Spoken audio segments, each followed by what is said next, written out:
So you guys are probably wondering why one of the oldest speakers today comes onto stage carrying a teddy bear. Let me introduce you. But before I do, I want to tell you that I was here this morning and the comments and the inspiration were unbelievable. This is truly a community, and as you hear me speak, you should know that my favorite new song, and these things will make sense, is Young Soldier by Ali.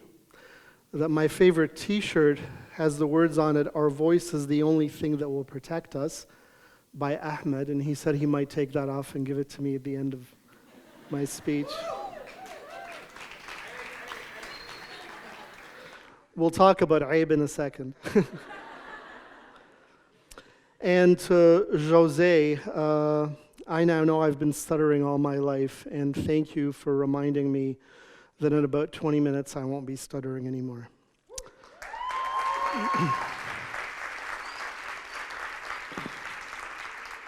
So this is Teddy.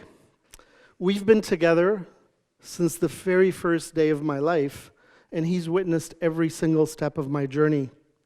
He too is a survivor, and I really truly could not imagine being here today without him. Rethinking tomorrow. As someone who lives with complex post-traumatic stress disorder, getting to tomorrow, let alone rethinking it, can be a struggle. And yet, the theme of this conference is one of the many reasons I decided to be here today and to share my story publicly for the very first time. By its very essence, the word tomorrow is a word of hope. One of Broadway's most uplifting and recognizable songs is from the Broadway musical Annie, and it's called "The Sun Will Come Up Tomorrow."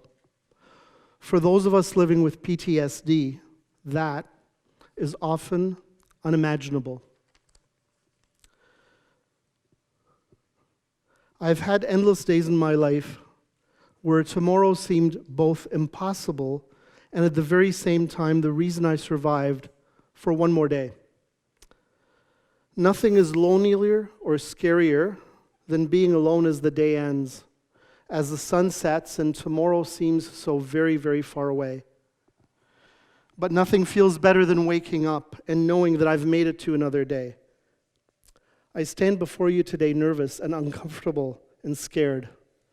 You are strangers, and I've learned in my life that strangers are potentially threatening to me. So why am I doing this?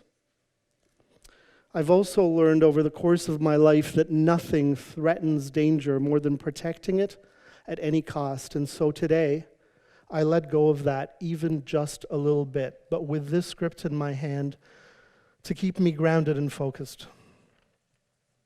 I've imagined this moment for years.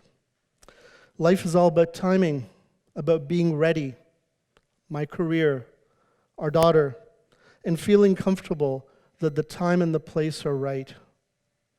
When I first heard about Yalla, Let's Talk, and about this conference, it became apparent to me that this is the right time and the right place. Although my story took place in Egypt, and although I have always been very, very proudly an Arab, my story goes beyond culture and borders. It is global, and it speaks of the vulnerability of young children, the dangers that come from those who abuse them and prey on them, and the lasting effects of that abuse. It has no socioeconomic boundaries, and neither does mental health. I stand before you to share my story for a singular reason: the clear understanding that if it touches one person, if it helps one person, if it saves one life, it is worth it.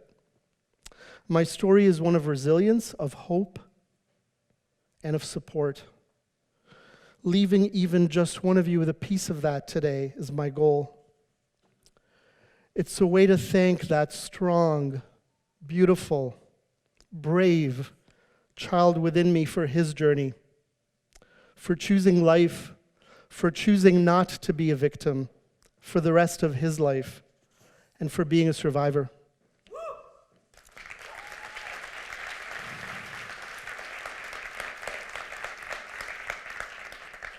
Rethinking tomorrow. A tomorrow where I make my contribution in a small way, peeling away the stigma of mental illness, of opening the door in our community to start the conversation about a very difficult, uncomfortable, and painful subject.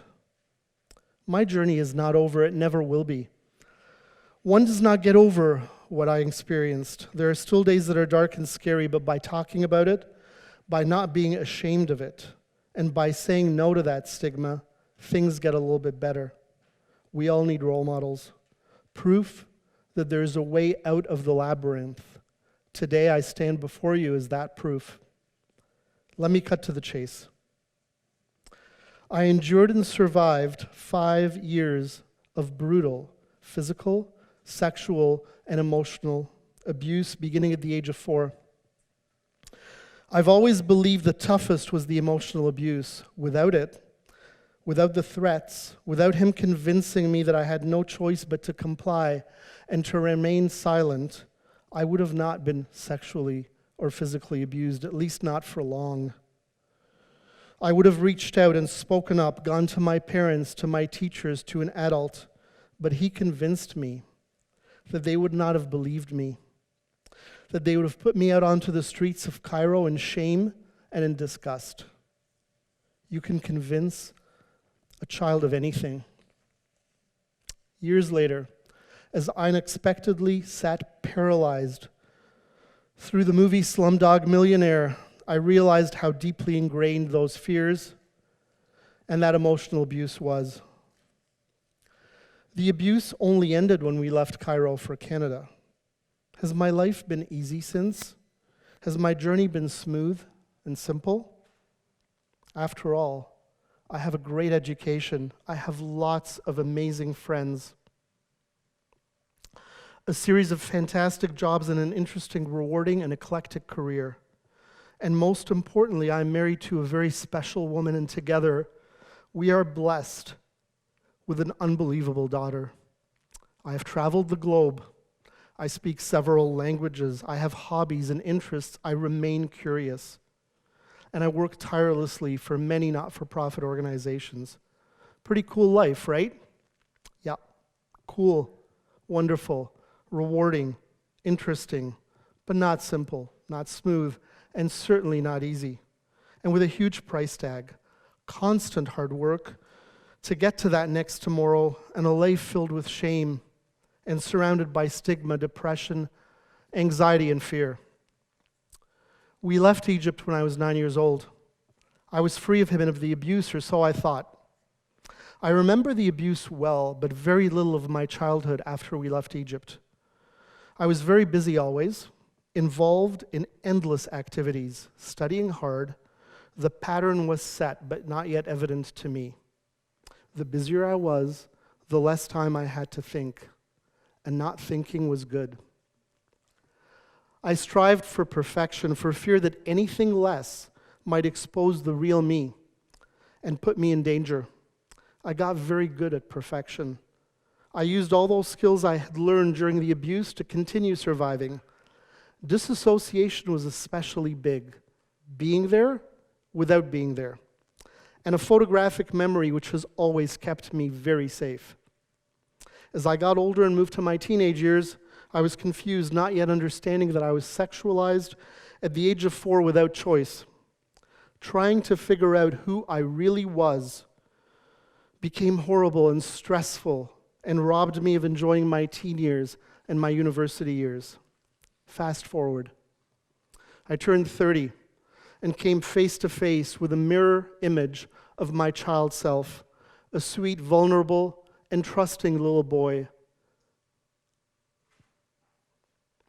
My godson. He was the same age as I was when my abuse began.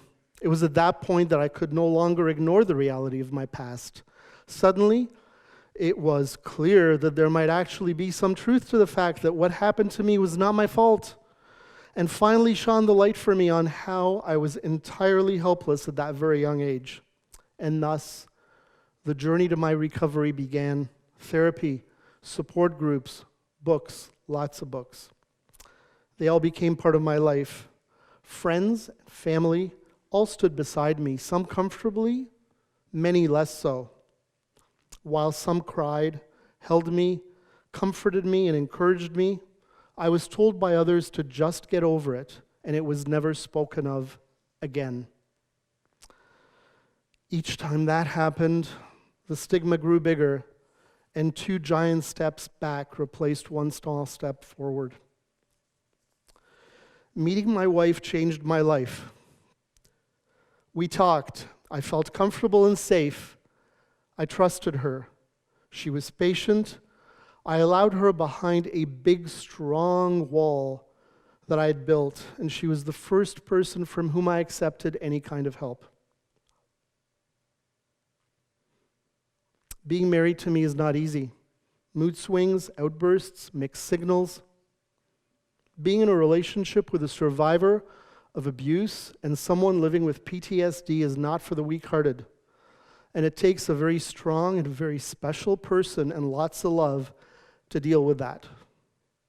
I know I am likely her biggest challenge, while I know for sure she is my biggest blessing.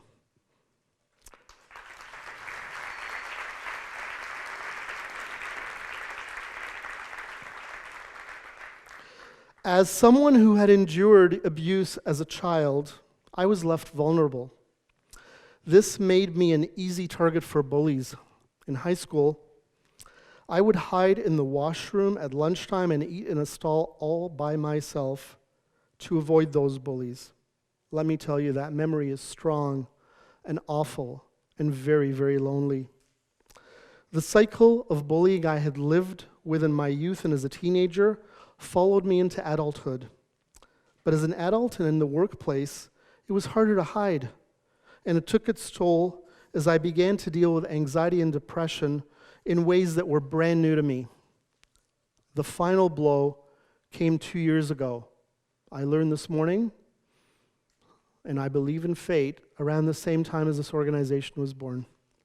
I was broken, tired, and anxious, and I walked into a new job, a toxic environment that was full of triggers. I have disclosed my mental illness twice in the workplace in my life. The first time was at the age of 30, to a boss who today remains a dear friend and who unconditionally supported me through my first months of journey to recovery. The second time was around 2 years ago. I disclosed my PTSD and I asked for help. This time, it didn't go so well. The next days were brutal, and there was one night where tomorrow almost never happened for me. Alone in a hotel room in Halifax, I felt hopeless and tired and could not imagine how I could go on. I convinced myself that the world, and yes, my family, was better off without me. But most importantly, I was done. My cell phone had a picture of my wife and daughter. And through holding on to that so very tightly and sweating through a series of anxiety attacks throughout that night, I made it to the morning to that tomorrow. I immediately turned to my wife and my therapist by phone, returning to Toronto safely. Within 48 hours, and with absolutely no warning, in the presence of human resources, my boss presented me with a letter.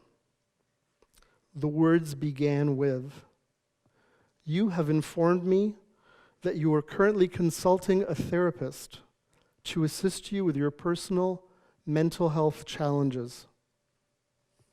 And I was fired. Let's talk is the best thing that any of us can do in terms of mental health issues and stigma. Most of the time, the experiences and outcomes are positive, and the conversations are good. But life is not predictable, and certainly not linear. Let's talk, when I tried it and was fired a couple of years ago, ended terribly and unfairly. I'm sharing this with you because I would be lying to you if I didn't tell you that life is full of speed bumps, but that is all they are, speed bumps. You see, not everybody wants to talk. Not everybody knows how to talk. We need to lead the way. Although I was prepared to file a human rights complaint, it was written, bulletproof, and set to go, I never did. Why? Simple. Filing that complaint would have made my story public. I was not ready. Today, I'm ready. On my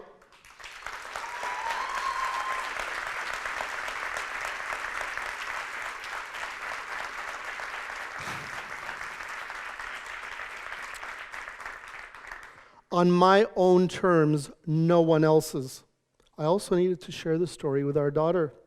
2 years ago, I do not believe I was in a place to do that in a good way, nor was she the mature and self-assured young woman that I see today. The one who got to hear my story 3 weeks ago on February 1st for the first time with her father in a place of goodness and hope and strength. And so, this is the beginning of a conversation. As a person living with PTSD, to this day, I can have an anxiety attack and break into a sweat at the thought of spending a single dollar that I may not have tomorrow, always fearing, even today, that I will end up on the street, penniless, homeless, and a slumdog. Illogical? Completely. Real? Very. As I stated earlier, my story is one of resilience and hope and of support. My objective today is all about rethinking tomorrow, for me and for many of you, for using this conversation to end the stigma and most critically, to make sure that one less child gets hurt and that one less person is alone as they deal with their journey. Saving one life is what I'm here to try and do. I am not a surgeon. I am not a therapist.